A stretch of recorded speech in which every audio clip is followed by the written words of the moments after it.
ലോക്സഭാ തെരഞ്ഞെടുപ്പ് വാർത്തകളെല്ലാം തന്നെ കൊടുമ്പിരി കൊണ്ടിരിക്കുന്ന സമയമാണ്. പ്രത്യേകിച്ചും സ്ഥാനാർത്ഥി പട്ടികകളും അതുപോലെ തന്നെ സ്ഥാനാർത്ഥി വിവരങ്ങളെല്ലാം തന്നെ വലിയ രീതിയിൽ ചർച്ചയാവുകയാണ്. ഈ സാഹചര്യത്തിൽ പരിശോധിക്കുന്നത് ഇടതുമുന്നണിയിലെ സ്ഥാനാർത്ഥികളുടെ പട്ടികകളാണ്, അവരുടെ വിവരങ്ങളാണ്. ഇടതുമുന്നണിയിൽ നിന്നും ഏറ്റവും പ്രധാനപ്പെട്ട പാർട്ടി, അതായത് അതിനെ ലീഡ് ചെയ്യുന്ന CPIM പാർട്ടിയിൽ നിന്നും 15ഓളം സീറ്റുകളാണുള്ളത്. അതേസമയം തന്നെ CPIയുടെ ഭാഗത്തു നിന്നും 4 സീറ്റുകളും അതുപോലെ തന്നെ കേരള കോൺഗ്രസ് എമ്മിൻ്റെ ഭാഗത്തു നിന്നും 1 സീറ്റുമാണുള്ളത്. കേരള കോൺഗ്രസ് എമ്മിൽ ആരായിരിക്കും സ്ഥാനാർത്ഥി എന്നുള്ള കാര്യത്തിൽ കുറച്ച് ദിവസങ്ങൾക്ക് മുൻപേ തന്നെ തീരുമാനമായിട്ടുണ്ടായിരുന്നു. തോമസ് ചാഴിക്കാടനായിരിക്കും മത്സരിക്കുക എന്നുള്ളതെല്ലാം തന്നെ ഔദ്യോഗികമായി പ്രഖ്യാപിച്ചതാണ്. അതേസമയം തന്നെ CPIMൻ്റെ ഭാഗത്തു നിന്ന് ഒരു കരട് ലിസ്റ്റ് തയ്യാറാണ്. കുറച്ച് നാളുകളായിട്ട് ഒരുപാട് കഥകളെല്ലാം തന്നെ, ചില സ്ഥാനാർത്ഥികളുടെ പേരുകളെല്ലാം തന്നെ അന്തരീക്ഷത്തിലുണ്ടെങ്കിലും ആ ഒരു ലിസ്റ്റ് ഇപ്പോൾ തയ്യാറാണ്. ഇന്ന് ചേരുന്ന CPM സെക്രട്ടേറിയറ്റ് യോഗത്തിൽ ആ ലിസ്റ്റിൻ്റെ കാര്യത്തിൽ ഒരു അന്തിമ തീരുമാനമുണ്ടാകുമെന്നുള്ളത് തന്നെയാണ്. പരിശോധിക്കാം ആരെല്ലാമാണ്, എവിടെയെല്ലാമാണ്, ആർക്കെല്ലാമാണ് സാധ്യത എന്നുള്ളതും അതുപോലെ തന്നെ പ്രത്യേകിച്ചും CPM പാർട്ടിയിലെ വനിതാ നേതാക്കൾ ആരെല്ലാമാണ് എന്ന് പരിശോധിക്കാം. കൊല്ലം ജില്ലയാണ് ആദ്യം പരിശോധിക്കുന്നത്. കൊല്ലം ജില്ല പരിശോധിക്കുന്ന സമയത്ത് ഉയർന്നു കേൾക്കുന്ന പേരുകൾ ആദ്യം പരിശോധിക്കാം. അതിനുശേഷം ആർക്കാണ് ഇപ്പോൾ മുൻഗണന എന്നുകൂടി പരിശോധിക്കാം. കൊല്ലം ജില്ല പരിശോധിക്കുന്ന സാഹചര്യത്തിൽ മുൻ MLA ആയിട്ടുള്ള ഐഷ പോറ്റി, ഇരവികുളം MLA ആയിട്ടുള്ള A നൌഷാദ്, ചിന്താ ജെറോം എന്നീ പേരുകളാണ് നിലവിൽ വലിയ രീതിയിൽ പരിഗണനയിൽ ഉണ്ടായിരുന്നത് എങ്കിൽ പോലും ഇപ്പോൾ CS സുജാത എന്നുള്ള ഒരു പേരാണ് ഉയർന്നു കേൾക്കുന്നത്. സ്വാഭാവികമായിട്ടും CS സുജാതയ്ക്ക് ആയിരിക്കാം ഒരു സ്ഥാനം ലഭിക്കാനുള്ള, അതായത് CS സുജാതയെ പരിഗണിക്കപ്പെടാനുള്ള സാധ്യത ഏറെയാണ് എന്നുള്ള ചർച്ചകളെല്ലാം തന്നെ വരുന്ന സാഹചര്യമാണ്. എന്ത് തന്നെയാണെങ്കിലും വലിയ രീതിയിലുള്ള പേരുകൾ, അതായത് 3-4 പേരുകളുടെ പേര് ഇപ്പോൾ നിലവിൽ ഉയർന്നു കേൾക്കുന്ന സാഹചര്യമാണ്. പക്ഷേ ആ പേരുകളിൽ ഏറ്റവും പ്രാധാന്യം, അല്ലെങ്കിൽ ആ പേരുകളിൽ പരിഗണിക്കപ്പെടാൻ ഏറെ സാധ്യത എന്ന് പറയുന്നത് CS സുജാത എന്ന വ്യക്തി തന്നെയായിരിക്കും, അല്ലെങ്കിൽ ആ പേര് തന്നെയായിരിക്കാനാണ് ഏറ്റവും കൂടുതൽ സാധ്യത എന്ന് പറയുന്നത്. അടുത്തത് ആറ്റിങ്ങൽ മണ്ഡലമാണ്. ആറ്റിങ്ങലിലേക്ക് വരികയാണെങ്കിൽ ആറ്റിങ്ങലിൽ ഏറ്റവും അധികം ഉയർന്നു കേട്ടിരുന്ന പേര് കടകംപള്ളി സുരേന്ദ്രൻ്റെ ആയിരുന്നു. കടകംപള്ളി സുരേന്ദ്രൻ ആറ്റിങ്ങൽ മത്സരിക്കുമെന്നുള്ളത് അതൊരു ഷുവർ ലിസ്റ്റ് പോലെയാണ് പുറത്ത് വന്നിട്ടുണ്ടായിരുന്നത്. പക്ഷേ ഇപ്പോൾ അത് V ജോയുടെ പേരാണ് ആറ്റിങ്ങൽ ഉയർന്നു കേൾക്കുന്നത് എന്നുള്ളതാണ്. അതേസമയം തന്നെ DYFIയുടെ ജില്ലാ സെക്രട്ടറി ആയിട്ടുള്ള ഷിജു ഖാൻ്റെ പേരും ഉയർന്നു കേൾക്കുന്നുണ്ട്. ഈ 3 പേരെയും പരിഗണിക്കുകയാണെങ്കിൽ, അതായത് ഷിജു ഖാൻ, കടകംപള്ളി സുരേന്ദ്രൻ, V ജോയ് എന്നിവരെ പരിഗണിക്കുകയാണെങ്കിൽ അവിടെ ജില്ലാ സെക്രട്ടറി ആയിട്ടുള്ള V ജോയ്ക്ക് തന്നെയായിരിക്കാം മുൻഗണന എന്നാണ് ഇപ്പോൾ പുറത്തു വരുന്ന വിവരങ്ങളെല്ലാം തന്നെ. എന്ത് തന്നെയാണെങ്കിൽ CPM സെക്രട്ടേറിയറ്റ് ചേർന്ന യോഗത്തിലായിരിക്കും അന്തിമ തീരുമാനം. പക്ഷേ എന്നിരുന്നാൽ പോലും കൂടുതൽ പരിഗണന ലഭിക്കാനുള്ള സാധ്യത ലിസ്റ്റ് മാത്രമാണ് ഇപ്പോൾ പറയുന്നത്. V ജോയ്ക്കായിരിക്കും മുൻഗണന ലഭിക്കാൻ സാധ്യത. അടുത്തത് പരിശോധിക്കുന്നത് പത്തനംതിട്ട ജില്ലയാണ്. പത്തനംതിട്ട ജില്ലയിൽ കുറച്ച് കാലങ്ങളായിട്ട് ഉയർന്നു കേൾക്കുന്ന പേര് അത് TM തോമസ് ഐസക്കിൻ്റെതാണ്.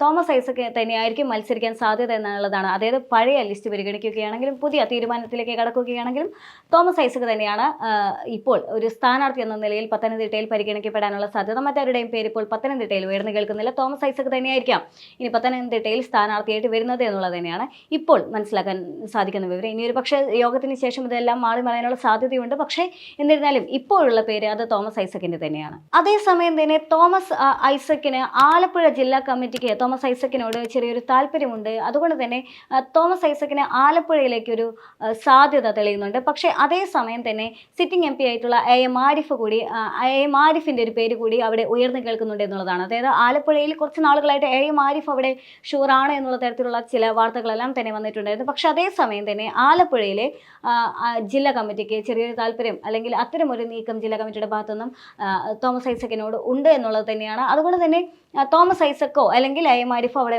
വരാനുള്ള സാധ്യത ഏറെയാണ് എന്നുള്ള ഒരു വിഷയം കൂടി ഈ ആലപ്പുഴയുടെ കാര്യത്തിലുണ്ട്. അടുത്തത് ചാലക്കുടിയാണ്. ചാലക്കുടി പരിശോധിക്കുമ്പോൾ അവിടെ മുൻ മന്ത്രിയായിട്ടുള്ള C രവീന്ദ്രനാഥ് തന്നെയാണ് സാധ്യത എന്നുള്ളതാണ്. പക്ഷേ കുറച്ച് നാളുകൾക്ക് മുൻപേ തന്നെ വലിയ രീതിയിലുള്ള ഒരു പ്രചാരണം, അതും പ്രത്യേകിച്ച് മാതൃഭൂമിയുടെ ഭാഗത്തു നിന്ന് വലിയ രീതിയിലുള്ള ഒരു വാർത്ത വന്നിട്ടുണ്ടായിരുന്നു.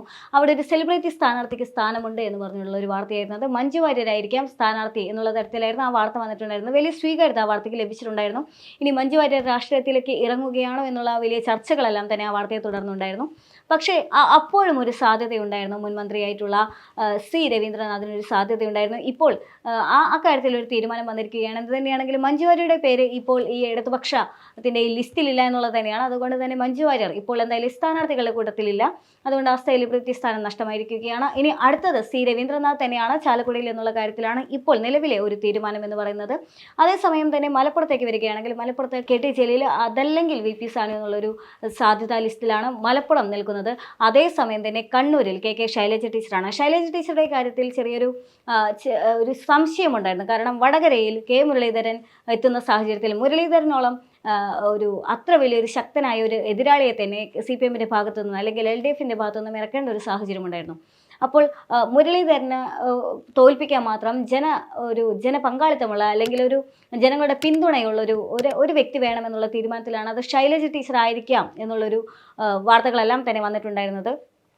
പക്ഷേ അതിനെല്ലാം തന്നെ മാറ്റം വന്നിരിക്കുകയാണ്. വടകരയിൽ ശൈലജ ടീച്ചർ ഇല്ല. ശൈലജ ടീച്ചർ മത്സരിക്കുന്ന കണ്ണൂരാണ്. പക്ഷെ അതേസമയം തന്നെ കണ്ണൂർ എന്ന് പറയുന്നത് വളരെ ശക്തമായ ഒരു പോരാട്ടം നടക്കാനുള്ള സാധ്യത ഏറെയാണ്. കാരണം കണ്ണൂരിൽ മത്സരിക്കാൻ ഇപ്പോൾ ഉയർന്നു കേൾക്കുന്ന പേര് അത് UDFന്റെ ഭാഗത്തു നിന്നും കെ സുധാകരൻ്റെയാണ്. KPCC പ്രസിഡന്റായിട്ടുള്ള കെ സുധാകരൻ്റെ പേരാണ് ഇപ്പോൾ ഉയർന്നു കേൾക്കുന്നത്. വലിയ രീതിയിലുള്ള ഒരു മത്സരം ശൈലജ ടീച്ചറും കെ സുധാകരൻ തമ്മിൽ ഉണ്ടാകാനുള്ളതുണ്ട്. ഒരു രാഷ്ട്രീയ പോർവിളി തന്നെ ഉണ്ടാകാനുള്ള സാധ്യതയുള്ള ഒരു മണ്ഡലമായി ഇപ്പോൾ എന്ത് തന്നെയാണെങ്കിൽ കണ്ണൂർ മാറിയിരിക്കുക. കഴിഞ്ഞ തവണ അവിടെ ശ്രീമതിയായിരുന്നു. പക്ഷേ ഇത്തവണ KK ശൈലജ തന്നെ കൂടെ നിർത്തിയിരിക്കുകയാണ്. യഥാർത്ഥത്തിൽ സുധാകരൻ്റെ ഒരു പ്രതികരണം വന്നിരിക്കുന്നത് ശൈലജ ടീച്ചർ ആണെങ്കിൽ പോലും അത്ര വലിയൊരു പിന്തുണയൊന്നും ശൈലജ ടീച്ചർക്ക് അവിടെ ഇല്ല എന്നുള്ളതാണ് സുധാകരൻ്റെ അഭിപ്രായം. എന്ത് തന്നെയാണെങ്കിലും കണ്ണൂർ എന്ന് പറയുന്ന ആ ഒരു മണ്ഡലം വലിയ രീതിയിലുള്ള ഒരു രാഷ്ട്രീയ പോർക്കളിക്കെല്ലാം തന്നെ തയ്യാറായി നിൽക്കുന്ന സാഹചര്യമാണ്.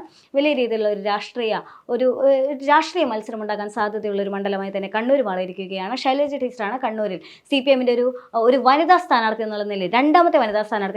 ആദ്യം CS സുജാതയുടെ പേര് പറഞ്ഞിട്ടുണ്ട്. ഇപ്പോൾ അതുപോലെ തന്നെ ശൈലജ ടീച്ചർ പറഞ്ഞിട്ടുണ്ട്. അതുപോലെ തന്നെ ചിന്താ ജെറോമിൻ്റെ പേര് കൂടി പരിഗണനാ ലിസ്റ്റിലുണ്ട്. പക്ഷേ അത് എത്രമാത്രം പരിഗണിക്കപ്പെടുമെന്നുള്ള കാര്യം സംശയമാണ്. പക്ഷെ എന്നാലും ചിന്താ ജെറോമിൻ്റെ പേര് കൂടി ഇപ്പോൾ പരിഗണനയുടെ ലിസ്റ്റിലുണ്ട് എന്നുള്ളതാണ്. അതേസമയം തന്നെ കണ്ണൂരിനൊപ്പം തന്നെ ഉയർന്നു കേട്ടിരുന്ന ഒരു പേരായിരുന്നു വടകര എന്ന് പറയുന്നത്. ആ വടകരയിൽ ഇപ്പോൾ പ്രദീപ് കുമാറാണ് മത്സരിക്കാൻ സാധ്യത എന്നുള്ള വിവരങ്ങളാണ് പുറത്തു വരുന്നത്. അതേസമയം തന്നെ ശൈലജ ടീച്ചർ ഇരു സ്ഥലങ്ങളും മത്സരിക്കാനുള്ള സാധ്യതയുണ്ട് എന്നുള്ള വിവരങ്ങളും പുറത്തു വരുന്നുണ്ട്. എന്ത് തന്നെയാണെങ്കിലും ഇപ്പോൾ പ്രദീപ് കുമാർ എന്നുള്ള ഒരു പേര് കൂടി പരിഗണനയിലുണ്ട് എന്നുള്ളതാണ്. ഇനി കോഴിക്കോടേക്ക് വരികയാണെങ്കിൽ കോഴിക്കോട് എളമരം കരീമിൻ്റെ പേര് തന്നെയാണ് ഉയർന്നു കേൾക്കുന്നത്. എളമരം കരീമിന് മറ്റ് പരിഗണന ലിസ്റ്റിൽ മറ്റാരുമില്ല. എളമരം കരീമിൻ്റെ പേര് തന്നെയാണ് കോഴിക്കോട് ഉയർന്നു കേൾക്കുന്നത്. അടുത്തത് കാസർഗോഡാണ്. കാസർഗോഡ് പരിശോധിക്കുന്ന സമയത്ത് അവിടെ TV രാജേഷിൻ്റെ പേരാണ് ഉയർന്നു കേൾക്കുന്നത്. മറ്റൊരു VPP മുസ്തഫ എന്നുള്ള ഒരു പേര് കൂടി ഉയർന്നു കേൾക്കുന്നുണ്ട്. അതായത് TV രാജേഷും അതല്ലെങ്കിൽ VPP മുസ്തഫ എന്നീ രണ്ട് പേരുകളാണ് ഇപ്പോൾ പരിഗണനാ ലിസ്റ്റിലുള്ളത്. ഇതിൽ ആര് വേണമെങ്കിലും ആകാം എന്നുള്ളൊരു സാധ്യതയാണ് കാസർഗോഡിനെ സംബന്ധിച്ചിടത്തോളം ഉള്ളത്. അതേസമയം തന്നെ സ്വരാജിൻ്റെ പേര് വലിയ തരംഗമായി തന്നെ ഉണ്ടായിരുന്നു. അതായത് ലോക്സഭാ തെരഞ്ഞെടുപ്പിലേക്ക് സ്വരാജ് ഇറങ്ങാൻ പോകുന്നു എന്നുള്ള വലിയ വാർത്തകളെല്ലാം തന്നെ ഉണ്ടായിരുന്നു. അപ്പോൾ സ്വരാജ് മത്സരിക്കാൻ പോകുന്നത് അത് പാലക്കാടായിരിക്കും എന്നുള്ള വാർത്തകളെല്ലാം തന്നെ പുറത്തു വരുന്നുണ്ട്. എന്ത് തന്നെയാണെങ്കിലും പാലക്കാടത്തെ ലിസ്റ്റിൽ ആ പരിഗണന ലിസ്റ്റിൽ മറ്റ് സ്ഥാനാർത്ഥികൾ ആരുടെയും പേര് വിവരങ്ങളൊന്നും തന്നെയില്ല. അവിടെ ആകെ ഒരൊറ്റ പേര് മാത്രമേ ഉള്ളത്. സ്വരാജിൻ്റെ പേരാണ്. പാലക്കാട് സ്വരാജും അതുപോലെ തന്നെ ആലത്തൂരിലേക്ക് വരുമ്പോൾ AK ബാലനോ അല്ലെങ്കിൽ അദ്ദേഹത്തിൻ്റെ ഭാര്യയോ എന്നുള്ളൊരു ഒരു സാധ്യതാ ലിസ്റ്റാണ് ഇപ്പോൾ ഉള്ളത്. ഇപ്പോൾ ഇത്രയും മണ്ഡലങ്ങൾ പരിശോധിച്ച സാഹചര്യത്തിൽ ഏറ്റവും വലിയൊരു സവിശേഷത, അതായത് ഇത്തവണത്തെ ഇടതുമുന്നണിയിലെ പ്രധാന പാർട്ടിയായിട്ടുള്ള അല്ലെങ്കിൽ ലീഡിംഗ് പാർട്ടിയായിട്ടുള്ള CPMന്റെ സ്ഥാനാർത്ഥി പട്ടിക പരിശോധിക്കുന്ന സാഹചര്യത്തിൽ ഏറ്റവും സവിശേഷത എന്ന് പറയുന്നത് ഒരുപാട് വനിതാ പ്രാതിനിധ്യം ഇത്തവണ ഉണ്ട് എന്നുള്ളത് തന്നെയാണ്. അതിൽ ചിന്താ ജെറോം മുതൽ ശൈലജ ടീച്ചർ വരെ ഉണ്ട് എന്നുള്ളത് തന്നെയാണ്. അതായത് ചിന്താ ജെറോം, CS സുജാത, അതുപോലെ തന്നെ ജമീല, KK ശൈലജ തുടങ്ങി വലിയൊരു നിര തന്നെ, വനിതാ നിര തന്നെ ഇത്തവണ ഉണ്ട് എന്നുള്ളത് തന്നെയാണ്. അവരെല്ലാം തന്നെ ഒരു പക്ഷേ ഇത്ര വലിയൊരു വനിതാ നിരയെ മുൻനിർത്തിക്കൊണ്ട് അല്ലെങ്കിൽ മുന്നോട്ട് ഇറക്കിക്കൊണ്ട് തന്നെയാണ് ഇത്തവണത്തെ ലോക്സഭാ തെരഞ്ഞെടുപ്പിനെ CPM നേരിടാനായിട്ട് തയ്യാറാകുന്നത്. CPMനെ സംബന്ധിച്ചിടത്തോളം ഇപ്പോൾ വലിയൊരു ജയപ്രതീക്ഷയിൽ തന്നെയാണ്. കാരണം ആദ്യമെല്ലാം ഒരു ഭരണവിരുദ്ധ വികാരം CPMന് ഉണ്ടായിരുന്നു എന്നുള്ളൊരു ധാരണയെല്ലാം തന്നെ ഉണ്ടായിരുന്നു. പക്ഷേ ഇപ്പോഴത്തെ മുഖ്യമന്ത്രിയുടെ ഭാഗത്തു നിന്നുള്ള പ്രസംഗമാണെങ്കിലും അല്ലെങ്കിൽ അദ്ദേഹമെല്ലാം തന്നെ അല്ലെങ്കിൽ CPMന്റെ തന്നെ അഭിപ്രായത്തിൽ മനസ്സിലാക്കാൻ സാധിക്കുന്നത് നവകേരള സദസ്സ് യാത്രയിൽ ഒരുപക്ഷെ വലിയ രീതിയിലുള്ള ജനരോഷം ഒരു സ്ഥലത്തുണ്ടെങ്കിലും പക്ഷേ അതിനേക്കാളെല്ലാം ഉപരി ജനങ്ങൾക്കൊരു വിശ്വാസം സർക്കാരിൽ വന്നിട്ടുണ്ടെന്നുള്ളത് തന്നെയാണ്. അതേസമയം തന്നെ ആ പരാതികൾ തീർപ്പാക്കുന്നില്ല എന്ന് ഒരു വിഭാഗം പറയുമ്പോഴും ഒരുപാട് പരാതികളിലെല്ലാം തന്നെ തീർപ്പ് ആയി കിട്ടി എന്നുള്ള ഒരു വാദം മറുപുറത്തുണ്ട് എന്നുള്ളത് തന്നെയാണ്. അതേസമയം തന്നെ നവകേരള സദസ്സ് എന്ന് പറയുന്ന ഒരു യാത്ര ജനങ്ങളിലേക്ക് ഇറങ്ങിച്ചെല്ലാനും അത്തരമൊരു പരാതികൾ അവർക്ക് ഒരുമിച്ച് കൊടുക്കാനുള്ള അവസരമെല്ലാം തന്നെ ഉണ്ടായി. അതുകൊണ്ട് തന്നെ ജനങ്ങളുടെ ഭാഗത്തു നിന്നും വലിയ രീതിയിലുള്ള ഒരു പിന്തുണ ഉണ്ടാകാൻ സാധ്യതയുണ്ട് എന്നുള്ള ഒരു വിലയിരുത്തൽ സർക്കാരിന് ഉണ്ട് എന്നുള്ളത് തന്നെയാണ്. അതേസമയം തന്നെ സർക്കാരിന് ഇപ്പോൾ ഏറെ കോൺഫിഡൻസ് കൊടുത്ത മറ്റൊരു വിഷയമാണ് ഡൽഹിയിലെ ജന്തർ മന്ദറിലെ ആ പ്രതിഷേധം എന്ന് പറയുന്നത്. ആ പ്രതിഷേധത്തിൽ സർക്കാരിന് വളരെയധികം ഒരു ആത്മവിശ്വാസം കൈവന്നിരിക്കുകയാണ്. ചെയ്യുകയാണ്. കാരണം CPM-നെ സംബന്ധിച്ചിടത്തോളം കേരളത്തിലെ ഒരു ഇട്ടാവട്ടത്തിൽ കിടക്കുന്ന ഒരു പാർട്ടി, ആ പാർട്ടി അങ്ങ് ഡൽഹിയിൽ പോയിട്ട് ഇത്രയധികം പാർട്ടികളെയും ഇത്രയധികം സംസ്ഥാനങ്ങളെയും ഒരുമിച്ച് നിർത്തിക്കൊണ്ട്, കൂടെ നിർത്തിക്കൊണ്ട് ഒരു സഖ്യമുണ്ടാക്കിക്കൊണ്ട് കേന്ദ്ര സർക്കാരിനെതിരെ സംസാരിക്കാനായിട്ട് സാധിച്ചു എന്നുള്ള വലിയൊരു കോൺഫിഡൻസ് അല്ലെങ്കിൽ വലിയൊരു ആത്മവിശ്വാസം ഇപ്പോൾ പാർട്ടിയെ സംബന്ധിച്ചിട്ടുണ്ട്. അപ്പോൾ ഈ ഒരു ലോക്സഭാ തെരഞ്ഞെടുപ്പ് എന്ന് പറയുന്നത് അത് തീർച്ചയായിട്ടും കഴിഞ്ഞ തവണത്തെ റിസൾട്ടിനെ എല്ലാം മറികടക്കുന്ന തരത്തിൽ കോൺഗ്രസിനെ ആണെങ്കിലും അതല്ലെങ്കിൽ ഇപ്പോൾ BJP ആണെങ്കിലും എല്ലാം തന്നെ അതിനെല്ലാം തന്നെ മറികടക്കുന്ന വിധത്തിൽ വലിയൊരു അട്ടിമറി വിജയം തന്നെ LDF പ്രതീക്ഷിക്കുന്നുണ്ട് എന്ന് വേണം കരുതാനായിട്ട്. അത്തരമൊരു ആത്മവിശ്വാസത്തോടെയുള്ള ഒരു നീക്കം തന്നെയാണ്, അല്ലെങ്കിൽ അത്തരമൊരു ജയസാധ്യത ഉറപ്പിക്കുന്ന ഒരു പട്ടിക തന്നെയാണ് ഇപ്പോൾ, ഈ ഒരു സാധ്യതാ പട്ടിക തന്നെയാണ് ഇപ്പോൾ കാണാൻ സാധിക്കുന്നത്. ഇന്നെന്തെങ്കിലും CPM യോഗത്തിൽ, സെക്രട്ടേറിയറ്റ് യോഗത്തിന് ശേഷം ഇക്കാര്യത്തിലൊരു അന്തിമ തീരുമാനമുണ്ടാകും. എന്ത് തന്നെയാണെങ്കിലും ഈ ഒരു ലോക്സഭാ തെരഞ്ഞെടുപ്പിൻ്റെ ദിവസങ്ങൾ ഇങ്ങനെ കുറഞ്ഞു തുടങ്ങുന്ന സാഹചര്യമാണ്. ദിവസങ്ങൾ ഇനിയിപ്പോൾ എണ്ണി കാത്തിരിക്കുക എന്ന് പറയുന്ന പോലെ ദിവസങ്ങൾ കുറഞ്ഞു തുടങ്ങുന്ന സാഹചര്യമാണ്. വലിയ രീതിയിലുള്ള രാഷ്ട്രീയ ചർച്ചകളെല്ലാം തന്നെ കൊടുമ്പിരി കൊണ്ടിരിക്കുന്ന സാഹചര്യമാണ്. എന്തിനാണെങ്കിലും ഇന്നത്തെ CPM സെക്രട്ടേറിയറ്റിന് ശേഷം അറിയാം ഇടതുമുന്നണിയിൽ തന്നെ ഏറ്റവും CPM-ലെ തന്നെ ഏറ്റവും ചുണക്കുട്ടന്മാരായ അല്ലെങ്കിൽ ജയസാധ്യതയുള്ള സ്ഥാനാർത്ഥികൾ ആരെല്ലാമാണെന്ന്.